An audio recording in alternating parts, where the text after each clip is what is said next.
आज सकाळी समजल्यापासून आतापर्यंत शेकडो कार्यकर्ते या ठिकाणी आलेले आहेत, अनेक लोक याला निघालेले आहेत, दूरध्वनीवरून चौकशी करतात। ह्याचा अर्थ आमचं प्रेम विश्वास माझ्यावरती आहे। राजन साळवी असं चुकीचं काही करूच शकत नाही। मी सांगितलं व्यवसायाच्या माध्यमातून मी घर उभं केलं, हॉटेल उभं केलं आणि तुम्हाला नम्रपणे सांगतो, तुम्ही पाहिजे माहिती घ्या पाहिजे तर हे घर बांधलं 9 वर्षापूर्वी, त्याच्यावर जनता सहकारी बँकेचं कर्ज आहे। हॉटेल व्यवसाय सुरू केला त्या ठिकाणी जनता सहकारी बँकेचं कर्ज आहे। सर्व असलेल्या याच्यामध्ये कर्ज घेऊनच आम्ही सर्व व्यवसाय सुरू केलेला आहे आणि त्यातून उत्पन्न मिळालेलं आहे। आणि म्हणून व्यवसाय करणं हे काही गैर नाही आहे, 4 पैसे गाठीशी येणं हे काही गैर नाही आहे, पण माझ्याकडे एवढी संपत्ती नाही ही वस्तुस्थिती आहे। साळवी साहेब, गुलाबराव पाटलांची एक प्रतिक्रिया आली आहे, खोके मांडणाऱ्यांच्याच घरी आता खोके सापडायला लागले, तशी प्रतिक्रिया। खोके सापडले का? आज मी तुम्हाला सांगतो की माझ्या जुन्या घरी, माझ्या राहत्या घरी सकाळपासून चौकशी चालू आहे। त्यांच्यामध्ये माझ्या घरामध्ये खोके सापडले असतील, पैशाची बंडलं सापडली असतील, सोनं सापडलं असेल, मौल्यवान वस्तू सापडल्या असतील तर निश्चितपणे मी सामोरं जायला तयार। माझ्या घरामध्ये असं काय मिळू शकत नाही, असं सापडू शकत नाही। सापडलं असेल तर तुमच्यासमोर ते ठेवतील काही दिवसामध्ये। अरे मी माहिती सांगितलं तुम्हाला ना, 1982 पासून 2024 पर्यंत मी कसा माझा प्रवास केला, माझा व्यावसायिक तुमच्यासमोर ठेवलेला आहे। सांगायला तुम्हाला पाहिजे का? या षडयंत्राच्या मागे हे सरकार आहे, हे राज्याचे मुख्यमंत्री उपमुख्यमंत्री हे संपूर्ण सरकार यांनी ठरवलेलं आहे की उद्धव साहेबांच्या सोबत असलेल्या आमदारांना त्रासच द्यायचा। रवींद्र वायकर साहेबांवर ईडीची चौकशी, सूरज चव्हाणवरती चौकशी, वैभव नाईकवरती चौकशी, तो आमचा देशमुख त्याच्यावर चौकशी, आणि आज या ठिकाणी राजन साळवी कोकणातला एक लढवय्या आमदार आपल्यासोबत येत नाही म्हणून ह्या शिंदे सरकारने केलेली माझी कारवाई आहे। पण या कारवाईला आम्ही भीक घालत नाही, घाबरत नाही। मी सरकार बोललो, मुख्यमंत्री बोललो, उपमुख्यमंत्री बोललो, पालकमंत्री सुद्धा मध्ये असू शकतात, की सरकार ते आहे, पालकमंत्री सुद्धा यामध्ये 100% असणार हा माझा विश्वास म्हणतो।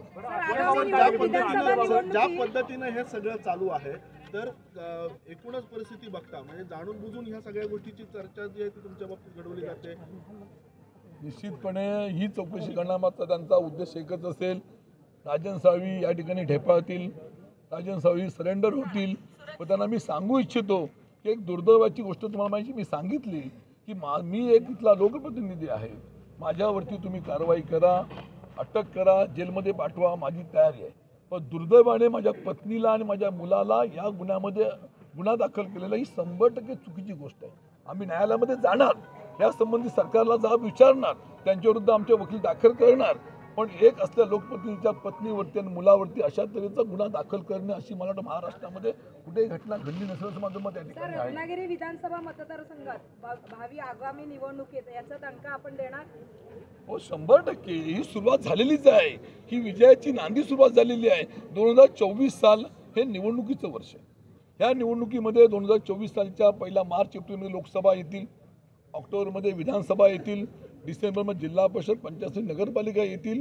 ह्या निवडणुकीच्या वर्षामध्ये जनता 100% ह्या सरकारला त्यांची जागा दाखवतील आणि मातीतच त्यांना मिळवतील, आम्हाला विश्वास आहे। बरं, अटकेबाबत त्यांची आता काय भूमिका चालते? आता त्यांना विचारा तुम्ही, मी तर इथे तयारच आहे, त्यांनी अटक करायला मला घेऊन जावं, आता काही त्यांना म्हणणं नाही। संपूर्ण नेमकं काय चालू आहे अधिकारी? आता त्यांनी 4 ठिकाणच्या प्रॉपर्टीची माहिती गोळा केली, वडिलोपार्जित माझं घर आहे, व्यवसाय माझा जवळजवळ म्हटलं तर 30 वर्ष व्यवसाय आहे। आता त्यांना काय पाहिजे असेल तर माहिती गोळा करतील, प्रत्येक प्रॉपर्टीवरती माझं कर्ज आहे बँकेचं, ते बँकेत दाखले तुम्हाला देतो पाहिजे असेल तर। असं काय मी एकमेव आमदार आहे? आज तुम्हाला नाही म्हटलं ते महाराष्ट्रामध्ये 288 मध्ये अनेक असे आमदार असतील, ते कोट्यावधी अब्जावधी रुपये ते आज मालक झालेले आहेत, पण आम्हीच त्यांना दिसलो, असू दे, मी सामोरं गेले 9 तास झाली चौकशी चालू आहे, गेले 9 तास नेमके झाडाझडतीमध्ये नेमकं असं काय झाडाझडती घेतली ते मी शोधतोय, मीच विचार करतो की माझ्या घरामध्ये मी काय ठेवलंय का, गुप्तधन आहे का, जी मी सतत थोडी चौकशी करतोय। काही वेळानंतर तेही मला समजेल, माझी सही घेतील त्या स्टेटमेंटवरती, काय काय मिळालं, काय काय जप्त केलं, कुठं सील केलं, ह्या माहिती मिळतील ना आपलं काही वेळानंतर। उपमुख्यमंत्री अजित पवार यांच्यावर 70,000 कोटीचा भ्रष्टाचाराचा आरोप होता, ते सत्तेत गेल्यावर निरंकुश झाले, तर तुम्हाला वाटतं मी आपल्याला मागे सांगितलेलं आहे की जो भाजप पक्षात जातो तो वॉशिंग मशीनमध्ये जसं काही कपडा टाकावा आणि तो स्वच्छ होऊन बाहेर, तसं भाजपमधला गेलेला प्रत्येक माणूस हा स्वच्छ होऊन बाहेर पडतो असं त्यांचं मत असेल. आम्ही नाही गेलो, नाही जाणार. पण साहेब अजून एक गोष्ट विचारायची वाटते या संदर्भात. आता एवढी चौकशी झाली, वरिष्ठांकडून तुम्हाला कोणाचे फोन वगैरे आले का? त्यांनी काय तुम्हाला दिले, निरोप वगैरे असं काही आलंय? शिवसेना पक्षप्रमुख उद्धव ठाकरे साहेबांचा सकाळपासून मला 2दा मोबाईलवरती फोन आले. त्यांनी या संपूर्ण परिस्थितीबद्दल चौकशी केली, एक मानसिक आधार दिला. त्यांनी मला सांगितलं की तुमच्या पाठीशी संपूर्ण शिवसेना आहे, ठाकरे कुटुंब आहे, संपूर्ण महाराष्ट्र सेना पाठीशी आहे. हे मला मानसिक आधार दिला. राजन घाबरायचं नाही, आपलं रडायचं नाही, लढायचं, असे उद्धव साहेबांनी मला एक सूचना केलेली आहे. त्यानंतर शिवसेनेचे नेते संजय राऊत साहेब खासदार साहेबांनी मला तिथं फोन केला. शिवसेने नेते विनायक राऊत साहेबांनी मला फोन केला. आमचे मुंबईतले जवळजवळ 10-12 आमदारांनी माझी फोनवर चौकशी केली. महाराष्ट्रामधले अनेक जिल्हा प्रमुखांचे पदाधिकाऱ्यांचे मला याच्यातून फोन आले आणि सर्वांना आपुलकीने चौकशी केली. आणि काय पाहिजे, ही जवळ असलेली सर्व संपत्ती माझी, हीच माझी आहे ना, आणि काय पाहिजे आपल्याला. बरं साहेब, अजून एक असं म्हटलं जात आहे तुमच्या वतीनं असंही म्हटलं जात आहे की तुम्ही म्हणताय की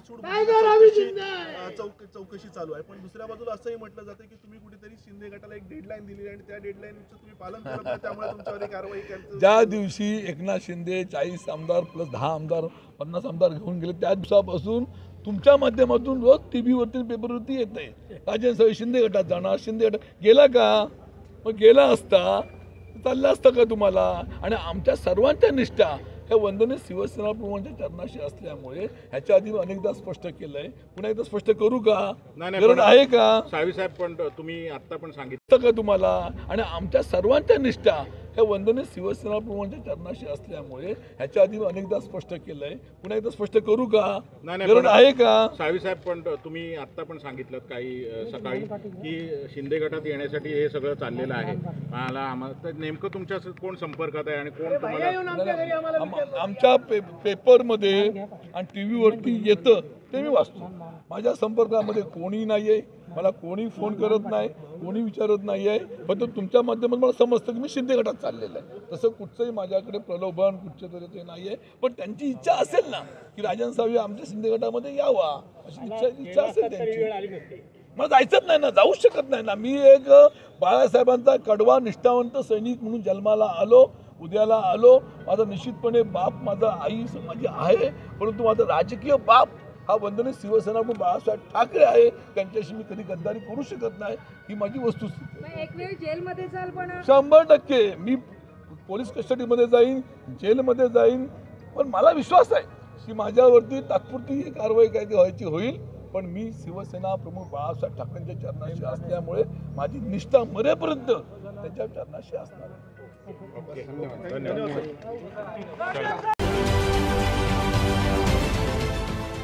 देश विदेशातील प्रत्येक घडामोडींचे लाईव्ह अपडेट मिळवण्यासाठी आता साम टीव्हीच्या सर्व सोशल मीडिया प्लॅटफॉर्मला लाईक, फॉलो आणि सबस्क्राईब करा.